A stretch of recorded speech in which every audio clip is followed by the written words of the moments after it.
Բարև ձեզ հարգելի հայրենակիցներ, ես Մարատ Հակոբյանն եմ Կիևից։ Այսօր Ուկրաինա-Ռուսաստանի լայնածավալ ներխուժման 1369-րդ օրն է, որոշեցի ձեզ համար կիրակնօրյա կարճ եթեր պատրաստել։ Հիշեցնեմ, որ ովքեր շուրջօրյա տեղեկատվություն են ուզում ստանալ, կարող եք օգտվել մեր Telegram-յան ալիքից, QR կոդը ձեր էկրաններին է։ Պատերազմները չեն կարող ավարտվել մեծ տերությունների ղեկավարների կողմից։ Ֆրիդրիխ Մերցն է սա ասում։ Ինչպես գիտեք, վաղվանից Շվեյցարիայում նորից դիվանագիտական աշխատանք է սկսվում համատեղ պլան մշակելու համար, ինչի դրդի չդարձավ Թրամփի հերթական, այսպես կոչված Թրամփի պլանը, որովհետև այնտեղ կան եւ Ուկրաինայի առաջարկները եւ ցավոք սրտի Ռուսաստանի անիմաստ պահանջները։ Երեկվա եթերում ասել եմ, թե ովքեր են մասնակցում մեր կողմից պլանի մշակմանը։ Ժողովրդի լեզվով ասած, սա խփող տղերք են, այնպես որ կարող եք հանգիստ լինել այդ առումով։ Գերմանիայի կանցլեր Ֆրիդրիխ Մերցը նշել է, որ Ուկրաինայի եւ Ռուսաստանի միջև պատերազմը կարող է վերջանալ միայն այն դեպքում, երբ պայմանները ընդունելի լինեն Ուկրաինայի եւ Եվրոպայի համար։ Նկատում եք, չէ՞ տարբերությունը։ Թրամփը ցանկանում էր, որպեսզի պլանը ընդունելի լիներ Ուկրաինայի եւ Ռուսաստանի համար։ Եվրոպան հիշեցնում է, որ ինքը մասնակից է։ Այս մասին հաղորդում է CBS News-ը։ Պատերազմները չեն կարող ավարտվել մեծ տերությունների ղեկավարների որոշմամբ։ Այս պատերազմը կարող է դադարեցվել միայն Ուկրաինայի համաձայնությամբ, ինչպես նաև մեր Եվրոպայի համաձայնությամբ, որովհետև սա պատերազմ է եվրոպական մայրցամաքում, նշել է Մերցը։ Նա ընդգծել է, որ կախված այն բանից, թե ինչպես այս պատերազմը կավարտվի, այն կունենա հետևանքներ Եվրոպայի անվտանգության համար։ Այդ պատճառով մայրցամաքի երկրները այսքան խորապես ներգրված են խաղաղ լուծումների որոնման գործընթացում, գիտակցելով իրենց պատասխանատվությունը։ Գերմանիայի կառավարության ղեկավարը նաև հիշեցրել է, որ նախորդին ունեցել է երկարատև հեռախոսազրույց Դոնալդ Թրամփի հետ եւ հստակ ներկայացրել է իր դիրքորոշումը։ Նրա խոսքով ինքը կրկին հիշեցրել է Թրամփին, թե ինչպես է Ռուսաստանը վերաբերվել Բուդապեշտի հուշագրին, համաձայն որի պարտավորվել էր հարգել Ուկրաինայի տարածքային ամբողջականությունը, սակայն չկատարեց Ռուսաստանը իր խոստումը։ Դրա համար այժմ պետք է տրամադրվեն այլ անվտանգային երաշխիքներ, անհրաժեշտ է հասնել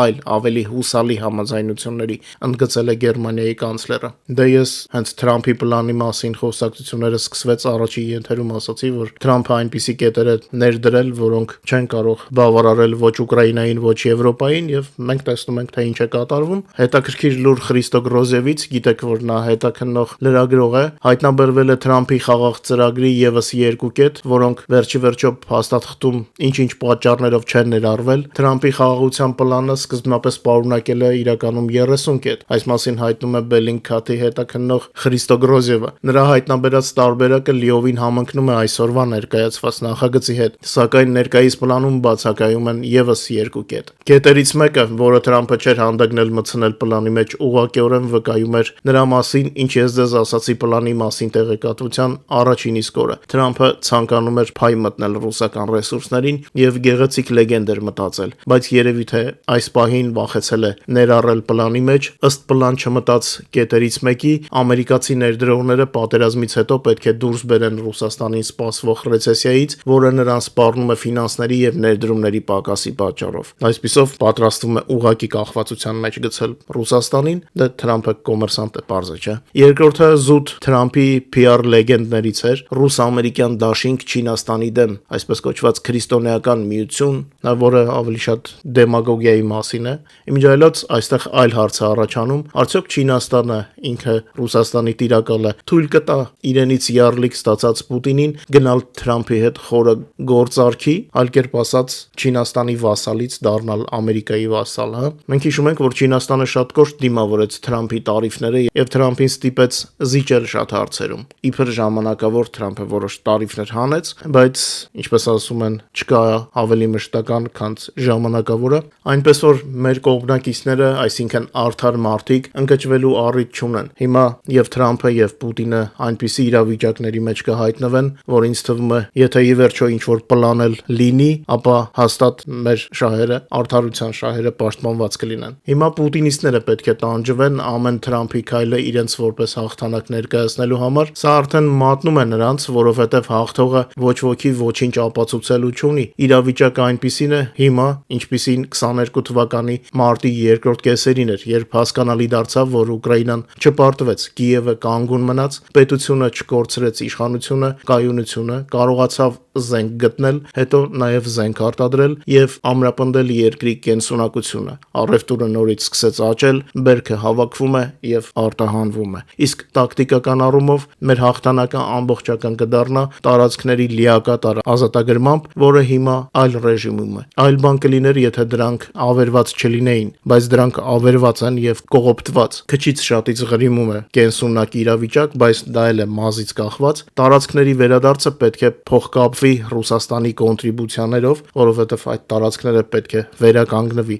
Այլ հարց է նաեւ բնակչության հարցը, որովհետեւ Պուտինը սպանել է հենց ռուսալեզու բնակչությանը, նրանք կամ զոհվել են, կամ փախել են։ Այսինքն այդ տարածքները զրկվել են նաեւ բնակչությունից։ Այս ֆոնին պուտինիստները դեռ շատ բան կփորձեն հորինել գոնե ինչ որպես հաղթողի կերպարի հետ համապատասխանելու համար, իսկ մենք դեռ շատ առիթներ կունենանք նրանց վրա ծիծաղելու։ Պուտինը երկիր գրավողից դարձել է տոկոսով քաղաք գրավողի հավակնորդ եւ Ուկրաինայի վրա փորձում է տղա բերել Թրամփին։ Երևի թե որպիսի վերջնական չչոքի Ուկրաինայի դիմաց, չոքելու առումով գիտեք, որ Ռուսաստանի տնտեսությունը լրջագույն խնդիրներ ունի, եկող տարվա բյուջեն, որ նրանք նկարել են, ապահովելու աղբյուրներ չունեն։ Պարզապես թուղթ է։ Եթե փորձեն պարզապես դրամի թղթեր տպարաններում տպել եւ բաժանել ժողովրդին, մենք գիտենք դա ինչով է ավարտվում, տեսել ենք խորհրդային միության ժամանակ, բայց սա իրենց խնդիրներն են։ Մինչ մեր եթերի այլ թեմաներին անցնելը, խնդրում եմ ձեզ օգտագործեք YouTube-ի գործիքները մեր եթերին աջակցելու համար, լայքեք եւ եթե կարելի է տարածեք սոցիալական ցանցերում մեր եթերը,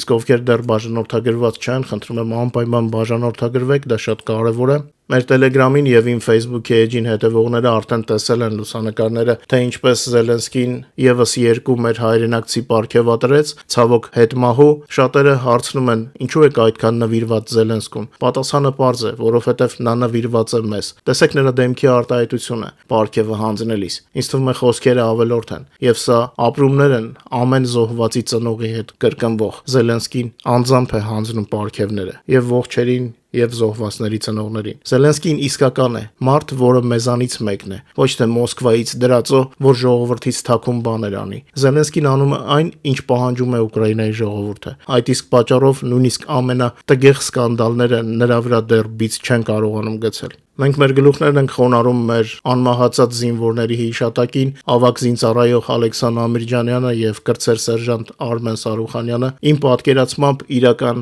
հայի տեսակ են։ Սա է հայի իրական դիմագիծը։ Եթե պատերազմ է առանց ավելորդ խոսքի, գնացել են տղաները իրենց երկիրը պաշտպանելու։ Ավելին ասան, մեր հայրենակիցները պատիվ են համարում կռվել ամենաթեժ ու դժվար տեղամասերում եւ իրենց սխրանքները ֆետիշ կամ PR չեն դարձնում, որովհետեւ Ուկրաինան մեր է։ Այդ տունը պաշտպանելը մարդասպանից մեր բոլորի պարտքն է։ Հիմա էլի երևի կգտնվեն տանջված կերպարներ, որ կգրեն ձեր հայրենիքը Հայաստանն է, եկեք Հայաստան, փրկվեք եւ այլն եւ այլն։ Ժողովուրդ, մեր Ուկրաինայի հանդեպ սերն ու պարտքը Հայաստանի հաշվին չէ։ Մենք միշտ մեր Հայաստանի կողքին ենք եղել։ Կոնկրետ Ուկրաինայի հայերի միությունը ապրիլյան քառօրյա կոչեցյալ պատերազմից աջակցել է եւ հայրենիքին եւ Արցախահայերին։ Սա զուտ կազմակերպության մասով եմ ասում։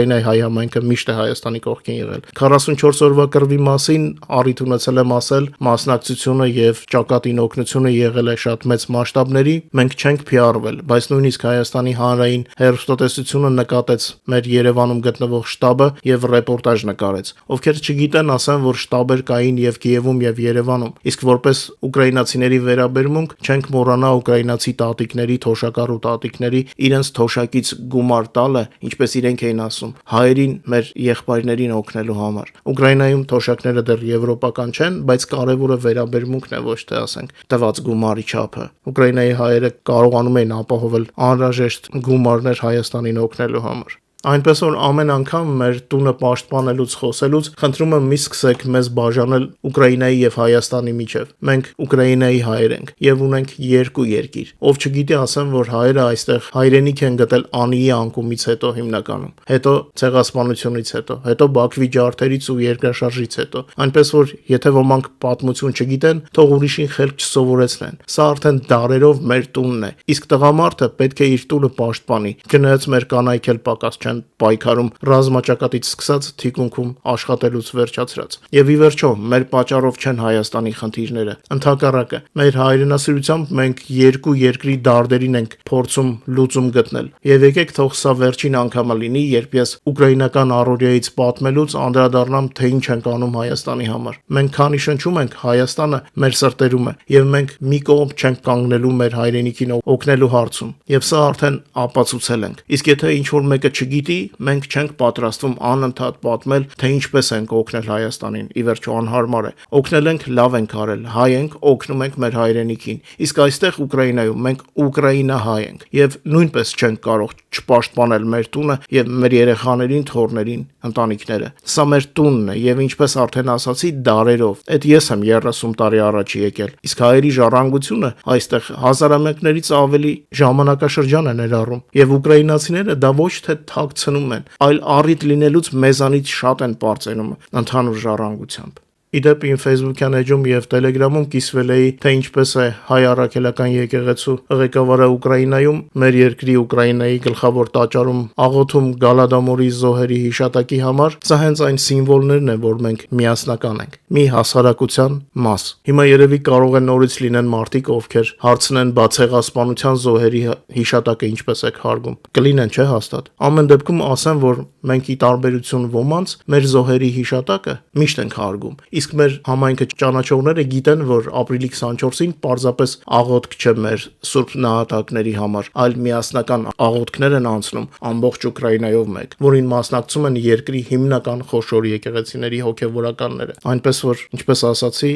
մենք կանք եւ հայկական թեմայում եւ ուկրաինական թեմայում։ Այդպիսին է մեր ճակատագիրը։ Անցնենք ռազմաճակատի լուրերին, անցած մեկ օրում տեղի է ունեցել 162 մարտական բախում, թեժ ուղղությունները նույնն են Խարկովի մարզում, Կուպյանսկի ուղղությամբ, ու կարելի է ասել նորից թեժ է իրավիճակը Զապորոժիայում, բայց այնպես չէ որ շատ են մարտերը։ Ուկրաինական գենշտաբը զեկուցեց, որ Պոկրովսկի կենտրոնն է մաքրվում ներթափանցած ռուս զավթիչներից, նույնը Կուպյանսկում է եւ մնացած բոլոր տեղամասերում, որտեղ կան նման իրավիճակներ։ Անցած 24 ժամում ռուսական զավթիչների բանակը կորցրել է եւս 920 զավթիչ եւ 600-ից ավել զենք, տեխնիկա եւ զինամթերք։ Իսկ պատերազմի սկզբից Պուտինի բանակի ընդհանուր կորուստները ըստ Ուկրաինայի գլխավոր շտաբի տվյալների հասել է 1,165,260 զինվոր, ռելիզը ձեր էկրաններին է։ Ռուսաստանում բողոքում են նավթավերամշակման գործարանների եւ էներգետիկ օբյեկտների նկատմամբ հարձակումներից։ Ուկրաինական դրոնները հարձակվել են Սիզրանի նավթավերամշակման գործարանի վրա, որը գտնվում է Սամարայի մարզում։ Այս մասին հայտարարել է Սամարայի մարզպետը։ Նրա խոսքով ուկրաինական դրոնները հարձակվել են Սամարայի մարզի արդյունաբերական ձեռնարկությունների վրա, հատկապես վառելիքաէներգետիկ համալիրի օբյեկտների։ Ռուս պաշտոնյան պնդում է, որ Սիզրանում հարձակումը հետ մղելու ընթացքում ուկրաինական դրոնների աշխատանքի հետևանքով զոհվել է 2 մարդ, եւս 2-ը տուժել։ Դա երևի թե զինվորներ են եղել, եթե մեր այդ մարտնչել են, հա։ Տեղացիները հայտնում են, որ հարվածի է ենթարկվել Ռոսնեֆտին պատկանող Սիզրանի նավթավերամշակման գործարանը տարեկան 8.5 միլիոն տոննա հզորությամբ։ Այն ավելի վաղ եւս ենթարկվել էր հարձակման օգոստոսին, ինչից հետո ժամանակավորապես դադարեցրել էր աշխատանքը, վստահ եմ հիմա էլ կդադարեցնի։ Դրոնները նաեւ խոցել են մի քանի ենթակայաններ։ Կուրսկի մարզի նահանգապետ Ալեքսանդր Խինշտայնը հայտարարել է, որ Ռիլսկ քաղաքի Բարովսկոյ միկրոշրջանի էներգետիկ օբյեկտի վրա հարձակման հետևանքով 2 կաթսայատուն դուրս է եկել շարքից, առանց էլեկտրականության է մնացել մոտ 3000 բաժանորդ։ Երևի թե մոռանում են, որ Կուրսկի մարզով հիմնական մատակարարման ուղիներն են, հա, ռուսական բանակի։ Ավելացնենք, որ ժամանակավորապես օկուպացված Ղրիմում ուկրաինական դրոնները խոցել են Կրասնապերեկոպսկ էլեկտրաենթակայանը, օբյեկտում բռնկվել է հրդեհ։ Ասեմ, որ այդ ենթակայանով է անցնում հյուսիսային Ղրիմի էներգիայի փոխանցումը եւ բաշխումը, այնպես որ կարևոր էներգետիկ հանգույց է։ Ուկրաինական դրոնները հարվածել են նաեւ էլեկտրոկայանի Մոսկվայի մարզում։ Բոլոր կադրերը, ինչպես ասացի, մեր Telegram-ում կան։ Մոսկվացիները կարծես շատ էին զարմացել, երևի թե իրենց վերջի 2 ամսվա մեջ սկսել էին ավելի ապահով զգալ։ Կիրակի գիշերը ուկրաինական դրոնները հարվածել են ջերմային էլեկտրակայանի Գրես, հա, ինչպես իրենք են ասում, որը գտնվում է Շատուրա քաղաքում, Մոսկվայի մարզի։ Բազմաթիվ ականատեսներ տեսագրել են մի քանի դրոնների հարվածներ էներգետիկ ենթակառուցվածքի վրա։ Տարածքում երևում էր կրակի եւ ծխի բարձր սյուն։ Բոլոր տեսանյութերը կարող եք վայելել մեր Telegram-ում, ինչպես միշտ բազում ողջևորիչ տեսարաններ կան։ Դե ինչ, շատ չերկարացնեմ կիրակի օրվա եթերը, ձեզ լավ տրամադրություն եմ մաղթում նոր աշխատանքային շաբաթվա առաջ, թող բոլոր նպատակները իրականանան, առողջ եղեք եւ անփորձանք, մինչ նոր հանդիպում բարեկամներ։